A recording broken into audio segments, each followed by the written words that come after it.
अब हम पढ़ते हैं 6.3.2 विच मटेरियल्स आर हार्ड। कौन से मटेरियल्स हार्ड होते हैं, हम किन मटेरियल्स को हार्ड बोलते हैं। 6.3.2 विच मटेरियल्स आर हार्ड, कौन से मटेरियल्स हार्ड होते हैं और कौन से सॉफ्ट होते हैं। When you press different objects or materials with your hands, जब हम डिफरेंट मटेरियल्स या डिफरेंट ऑब्जेक्ट्स को अपने हाथों से दबाते हैं, प्रेस करते हैं, तो कुछ तो हमें पत्थर की तरह, स्टोन की तरह हार्ड लगती हैं और कुछ हमें सॉफ्ट लगती हैं। जैसे कोई इरेजर को अगर हम दबाते हैं, प्रेस करते हैं, तो वो हमें सॉफ्ट लगता है, वो इतना हार्ड नहीं लगता जितना कि स्टोन लगते हैं या पत्थर लगता है, वो इतना हार्ड नहीं लगता है। कैन बी इजीली कंप्रेस्ड, और इरेजर जो है ना उसको इजीली कंप्रेस किया जा सकता है, इजीली दबाया जा सकता है। टेक अ मेटल की एक चाबी लेनी है। Use it to scratch the surface of the piece of the wood, aluminium, stone, iron, candle, chalk and any materials और ऑब्जेक्ट। तो देखिए, एक हमें चाबी लेनी है, मेटल की चाबी लेनी है, लोहे की, स्टील की, कोई भी ले लेंगे। और हमें कुछ मटेरियल्स लेने हैं जैसे कि wood, aluminium, stone, iron, candle, chalk और भी जो मटेरियल्स आप ले सकते हैं वो ले लेना। और इनको बारी बारी स्क्रैच करके देखेंगे। वुड को स्क्रैच करके देखेंगे चाबी से, और एल्यूमिनियम को स्क्रैच करके देखेंगे, स्टोन को स्क्रैच करके देखेंगे, आयरन को, कैंडल को, चौक को, इनको स्क्रैच करके देखेंगे। इनमें से कुछ मटेरियल्स को स्क्रैच किया जा सकता है लेकिन कुछ को स्क्रैच नहीं किया जा सकता। वे मटेरियल्स जिनको इजीली स्क्रैच किया जा सकता है, मटेरियल्स जिनको इजीली स्क्रैच किया जा सकता है या फिर इजीली कंप्रेस किया जा सकता है, इजीली दबाया जा सकता है, प्रेस किया जा सकता है, उनको कहते हैं सॉफ्ट। वो सॉफ्ट मटेरियल्स होते हैं। लेकिन कुछ मटेरियल्स ऐसे होते हैं जिनको कंप्रेस करना या स्क्रैच करना डिफ़िकल्ट होता है, वो होते हैं हार्ड मटेरियल्स। तो यहाँ से आपको समझ आ गया विच मटेरियल्स आर हार्ड। तो अब हम क्या कह सकते हैं, वे मटेरियल्स जिनको इजीली कंप्रेस नहीं किया जा सकता या इजीली स्क्रैच नहीं किया जा सकता, उनको कहते हैं हार्ड। और जिन मटेरियल्स को इजीली कंप्रेस किया जा सकता है या इजीली स्क्रैच किया जा सकता है, उनको कहते हैं सॉफ्ट और हार्ड में आपको पता लग गया होगा क्या डिफरेंस होता है। However these properties are relative in nature, लेकिन ये आपस में रिलेटिव होती हैं। ये जरूर नहीं है कि एक ऑब्जेक्ट हार्ड है तो हार्ड ही कहेंगे उसको। जैसे कि मान लीजिए यहाँ पर हम एग्जांपल लेते हैं rubber is harder than sponge. यहाँ पर लेते हैं हम एक स्पंज होता है ना जो, उसको लेते हैं। यहाँ पर लेते हैं हम इरेजर, रबर लेते हैं, और यहाँ पर लेते हैं हम आयरन का पीस, लोहे का एक टुकड़ा। अब ये जो रबर जो है ना, ये इससे तो हार्ड है लेकिन इससे सॉफ्ट है। तो अब हम रबर को हार्ड कहेंगे या सॉफ्ट। तो ये जो प्रॉपर्टी होती है हार्डनेस या सॉफ्टनेस, ये रिलेटिव होता है। मतलब ये जो है हमारे पास यहाँ पर स्पंज है ना, स्पंज से ये रबर हार्ड है, लेकिन जो आयरन है, आयरन से जो रबर है ये सॉफ्ट है। तो देखिए, ये हार्ड भी हो गया और सॉफ्ट भी हो गया। ये कैसे हो सकता है? जब हम दो या दो से ज़्यादा चीज़ों को कंपेयर करते हैं, उनका कंपैरिजन करते हैं, तब हम किसी एक ऑब्जेक्ट को हार्ड कहते हैं, एक को सॉफ्ट कहते हैं। जैसे कि यहाँ पर स्पंज जो है सॉफ्ट है और रबर हार्ड है। लेकिन अगर इन दोनों को कंपेयर किया जाए, इन दोनों को अगर हम कंपेयर करते हैं, तो यहाँ पर आयरन हार्ड है और रबर सॉफ्ट है। तो ये जो प्रॉपर्टी है ना, ये रिलेटिव है, नेचर में रिलेटिव है, ये रिलेटिव प्रॉपर्टी है। For example, rubber is harder than sponge but softer then iron. यहाँ पर एक्टिविटी 6.5 है, लेट अस ऑब्जर्व। हम ऑब्जर्व करते हैं और देखते हैं कि कौन से ऑब्जेक्ट्स हार्ड हैं, कौन से सॉफ्ट हैं। होल्ड द ऑब्जेक्ट्स, कुछ ऑब्जेक्ट्स लेने हैं हमें given in table. Hold the objects given in table 6.3 with your hands. जो टेबल 6.3 में जो ऑब्जेक्ट्स दे रखे हैं, उन ऑब्जेक्ट्स को आपको अपने हाथों में पकड़ना है, फील करना है उनको। Feel whether the objects are hard और सॉफ्ट, क्या वो ऑब्जेक्ट्स हार्ड हैं या सॉफ्ट हैं, ये आपको फील करना है और लिख लेना है। Find out the materials they are made of, और ये लिखना है कि वो किन मटेरियल से मिलकर बने हैं। ये जो ऑब्जेक्ट्स हैं ना जो हमने हाथों में पकड़े हैं, ये किन मटेरियल से मिलकर बने हैं, ये हमें लिखना है। Enter your observation in table 6.3, और टेबल 6.3 में हमें लिख देने हैं ये ऑब्जर्वेशन। ये है टेबल 6.3, हार्ड और soft objects and materials they are made up of. ये देखिए ऑब्जेक्ट हैं, ये है ऑब्जेक्ट। यहाँ पर ये टेबल बना ली है, यहाँ शुरू में लिख दिया ऑब्जेक्ट, और सेकंड कॉलम लिखेंगे हार्ड और सॉफ्ट, थर्ड में लिखेंगे मटेरियल्स। तो ये ऑब्जेक्ट्स के नाम लिख दिए हैं, brick, water bottle, pillow, tumbler, table, sweater या एनी अदर।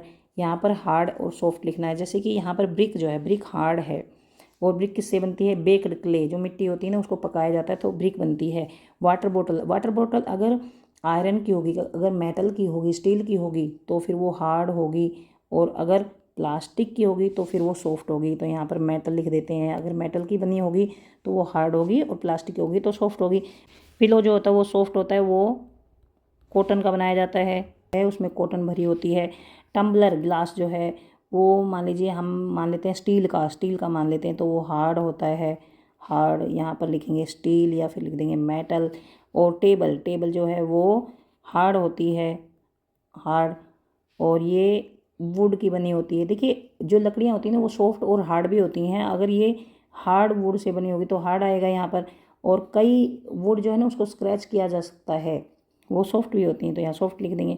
स्वेटर जो है स्वेटर, उसको कंप्रेस किया जा सकता है तो वो सॉफ्ट है, और ये बनेगी वूल से। यहाँ पर एनी अदर, यहाँ पर क्या लिखेंगे? मान लीजिए हम ले लेंगे बॉल ले लेंगे, अगर प्लास्टिक की है तो फिर लिख देंगे सॉफ्ट, अगर क्रिकेट की है तो हार्ड लिख देंगे। तो इस तरह से हमने लिख दिया है कौन सा ऑब्जेक्ट हार्ड है या सॉफ्ट है, या कौन से मटेरियल से ये मिलकर बनता है। ये टेबल आप सभी को भरनी है, सभी को अपने अपने तरीके से भरनी है। जिसको जो भी हार्ड लगे वो हार्ड लिख देना, जिसको जो सॉफ्ट लगे वो सॉफ्ट लिख देना।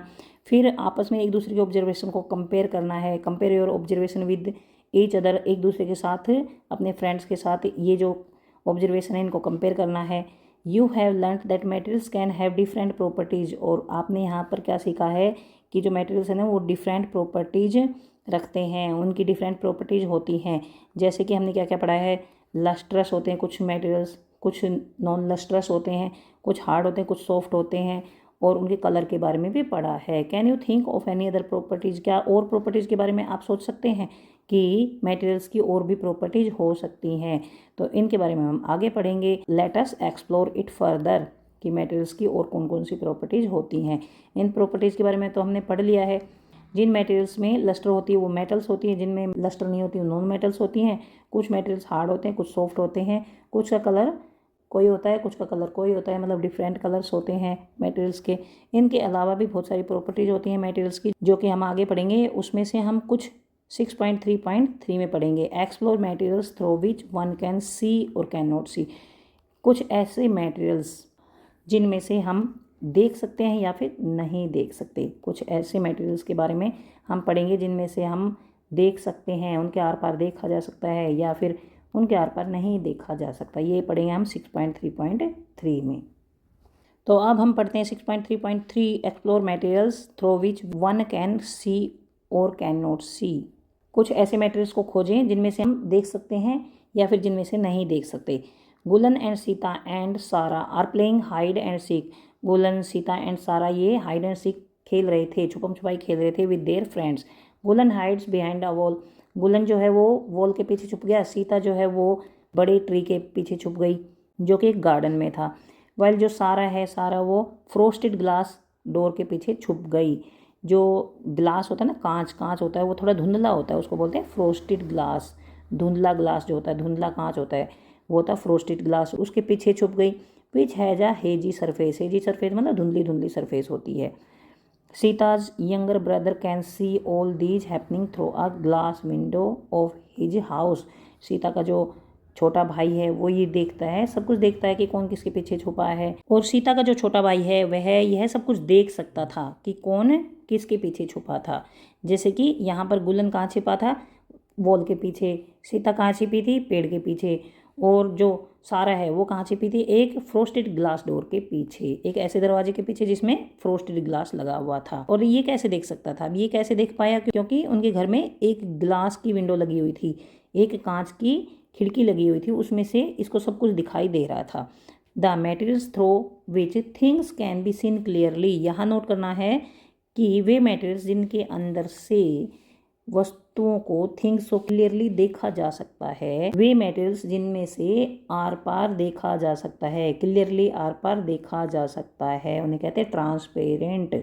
वे मटेरियल्स जिनके आर पार इजीली देखा जा सकता है उनको क्या कहते हैं? ट्रांसपेरेंट ऑब्जेक्ट्स या ट्रांसपेरेंट मटेरियल्स। ये एग्जाम्पल क्या है इसके? ग्लास, ग्लास में से हम आर पार देख सकते हैं, वाटर में से देख सकते हैं, जो साफ़ पानी होता है उसमें से देख सकते हैं, एयर में से भी देख सकते हैं, सेलोफेन पेपर में से भी देख सकते हैं। और ये इसके एग्जाम्पल हैं। ट्रांसपेरेंट मटेरियल्स के एग्जाम्पल्स क्या हैं? Glass, water, air, cellphone, paper, ये सभी ट्रांसपेरेंट मटेरियल्स के एग्जाम्पल्स हैं, ये याद रखना है। Why did Gulan, Sita and Sara choose these places to hide? Sita, Sara और गुलन, इन्होंने ये प्लेसेस क्यों चुने? छुपने के लिए ये प्लेसेस क्यों चुने? बिग ट्री या फिर वॉल या फिर फ्रोस्टेड ग्लास, इनके पीछे छुपना उन्होंने क्यों चुना? Do you think it would be possible for Sita's brother to see her and her friends through a closed wooden window of the house? क्या जब ये सीता का जो छोटा भाई था ना, अगर ये ग्लास विंडो के पीछे नहीं बैठा होता, यानी ये जो ग्लास विंडो है ना, कांच की जो खिड़की, अगर ये ग्लास की खिड़की ना होती, लकड़ी की खिड़की होती और उसके जो दरवाजे ना बंद होते, जो लकड़ी की खिड़की होती और उसके ये दरवाजे बंद होते और इसके पीछे सीता का भाई बैठा होता, तो क्या ये इन सबको देख सकता था? नहीं देख पाता, क्योंकि ग्लास है ना, ग्लास वो है ट्रांसपेरेंट, उसके आर पार देखा जा सकता है। लेकिन अगर ये विंडो वुड की होती, वुड की, और ये विंडो बंद होती, तो वुड में से ये आर पार नहीं देख पाता, क्योंकि वुड जो है ना, वुड वो ट्रांसपेरेंट नहीं है, वो ट्रांसलूसेंट है। There are many materials through which you are not able to see at all. बहुत सारे ऐसे मटेरियल्स होते हैं जिनके आर पार नहीं देखा जा सकता, जिनमें से देखना पॉसिबल नहीं है। These materials are called opaque. ये ओपेक ऑब्जेक्ट्स होते हैं जिनमें से बिल्कुल भी नहीं देखा जा सकता। ओपेक ऑब्जेक्ट्स का एग्जाम्पल क्या है? Wood and cardboard and metals. ये है ओपेक ऑब्जेक्ट्स के example. Wood, cardboard and metals are examples of opaque materials. The materials through which objects can be seen. कुछ मटेरियल्स ऐसे भी होते हैं जिनमें से देखा तो जा सकता है लेकिन धुंधला धुंधला दिखाई देता है। कुछ मटेरियल्स ऐसे होते हैं जिनमें से देखा तो जा सकता है लेकिन क्लियर नहीं दिखाई देता, उनमें से धुंधला दिखाई देता है, उनको बोलते हैं ट्रांसलूसेंट। पहला क्या था? पहला था ट्रांसपेरेंट, जिनमें से देखिए, ट्रांसपेरेंट जिनमें से क्लियरली दिखाई देता है, कैन बी सीन क्लियरली। दूसरा क्या है? जिनमें से कुछ भी नहीं दिखाई देता, उनको कहते हैं ओपेक। और तीसरा ट्रांसलूसेंट, जिनमें से देखा तो जा सकता है लेकिन क्लियरली नहीं देखा जा सकता, but not clearly, can be seen but not clearly, these are called translucent materials. Butter paper, butter paper होता है ना, बटर पेपर, उसमें से धुंधला दिखाई दे सकता है। फ्रोस्टेड ग्लास, उसमें से भी धुंधला दिखाई देता है। These are examples of translucent materials. तो यहाँ पर जो सारा है ना, सारा किसके पीछे छुपी थी? फ्रोस्टेड ग्लास के पीछे। तो ये तो पता लग रहा था कि इसके पीछे कोई है, फ्रोस्टेड ग्लास के पीछे कोई है, लेकिन क्लियर नहीं पता लगेगा कि ये सारा है। थोड़ा अंदाज़ा, अगर उसने 2 चोटी बना रखी होंगी या और बच्चों से कुछ डिफरेंट उसका हेयर स्टाइल होगा, या फिर कुछ ऐसे कलर के कपड़े पहन रखे होंगे जो दूसरों से डिफरेंट है, तो थोड़ा बहुत अंदाज़ा लगाया जा सकता है, लेकिन क्लियरली नहीं दिखाई देगा कि ये सारा इसके पीछे छुपी हुई है। Butter paper and frosted glass are examples. Translucent materials के एग्जाम्पल क्या है? Butter paper and frosted glass. यहाँ पर ओपेक ऑब्जेक्ट्स के एग्जाम्पल ये थे, wood, cardboard and metals. Look at figure 6.5, identify and label the nature of the materials used by Gulan, Sita, Sara and Sita's brother. ये जो है फिगर, इसमें देखना है और आइडेंटिफाई करना है कि गुलन ने किस तरह का मटेरियल यूज़ किया है, शीला ने किस तरह का यूज़ किया है। गुलन ने जो मटेरियल यूज़ किया है उसका नेचर कैसा है, मतलब ट्रांसपेरेंट है, ट्रांसलूसेंट है या ओपेक है। सीता ने कौन सा मटेरियल यूज़ किया है, सारा ने कौन सा मटेरियल यूज़ किया है, या सीता के ब्रदर ने कौन सा मटेरियल यूज़ किया है। उस मटेरियल का नेचर बताना है, नेचर ऑफ मटेरियल, कि उस मटेरियल का नेचर क्या है। तो यहाँ पर देखिए, ए कौन है? गुलन है। तो ए जो है ये दीवार के पीछे है, गुलन जो है ना दीवार के पीछे। तो ये जो दीवार है ना, वॉल, ये कैसी है? देखिए, ये ऊपर खड़ा है, यहाँ से जो ये हिस्सा नहीं, ये इसका दिखाई नहीं दे रहा है, ऊपर का तो दिखाई दे रहा है लेकिन ये नीचे का हिस्सा दिखाई नहीं दे रहा है। तो जो वॉल है ना, वॉल वो क्या हुई? ओपेक हुई, ओपेक, इसमें से कुछ दिखाई नहीं दे रहा है। इसके बाद सी, यहाँ पर देखिए, ये दिख रही नहीं, हल्की हल्की दिख रही, धुंधली धुंधली दिखाई दे रही है ये, तो ये हुआ ट्रांसलूसेंट। इसके बाद डी में से देखिए यहाँ से ये जो कांच है ना इसमें आर पार दिखाई दे रहा है, तो यहाँ पर लिखें ट्रांसपेरेंट। यहाँ पर बी, ये जो पेड़ है, पेड़ क्या है, पेड़ भी ओपेक है। और यहाँ पर ये जो 2 बच्चे हैं ये भी पेड़ के पीछे छुपे हैं, तो ये भी ओपेक है।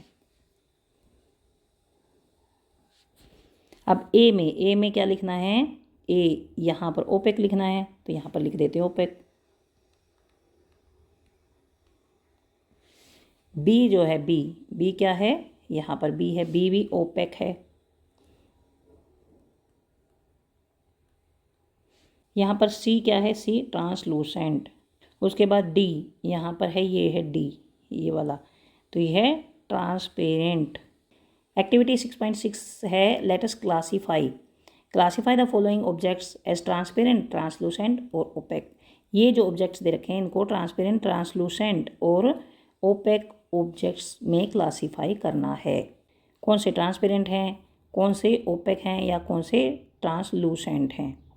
फर्स्ट है ग्लास टम्बलर। ग्लास टम्बलर क्या है, ग्लास टम्बलर में हम आर पार देख सकते हैं, ये है ट्रांसपेरेंट, ये है ट्रांसलूसेंट। इसमें से आर पार तो देखा जा सकता है लेकिन धुंधला दिखाई देता है। उसके बाद इरेजर ओपेक है, अगर इरेजर के नीचे कुछ रख दिया जाए तो ऊपर से हम नहीं देख पाएंगे, तो ये है ओपेक। उसके बाद फ्रोस्टेड ग्लास, ये भी ट्रांसलूसेंट है। उसके बाद वुडन बोर्ड, ये ओपेक है। उसके बाद विंडो ग्लास, इसके आर पार इजीली देखा जा सकता है, ये है ट्रांसपेरेंट। तो यहाँ पर ट्रांसपेरेंट जो ट्रांसपेरेंट है उसमें से ये और ये, इनका एक ग्रुप बन गया। ट्रांसलूसेंट ये है और ये है, इसका एक ग्रुप बन गया।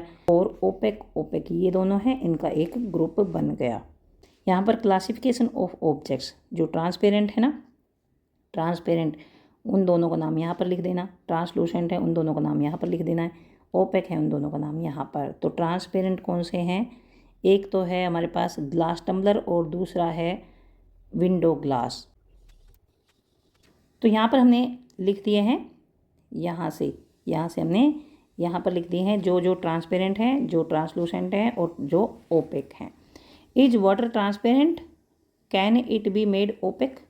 क्या जो वाटर है वो ट्रांसपेरेंट है, ये वाटर जो है वो ट्रांसपेरेंट है, बिल्कुल साफ़ वाटर वो ट्रांसपेरेंट है, उसको ओपेक बनाया जा सकता है। हाँ, उसको ओपेक बनाया जा सकता है अगर इसमें हम कोई और गंदगी डाल दें इसमें, तो ये ओपेक बन सकता है।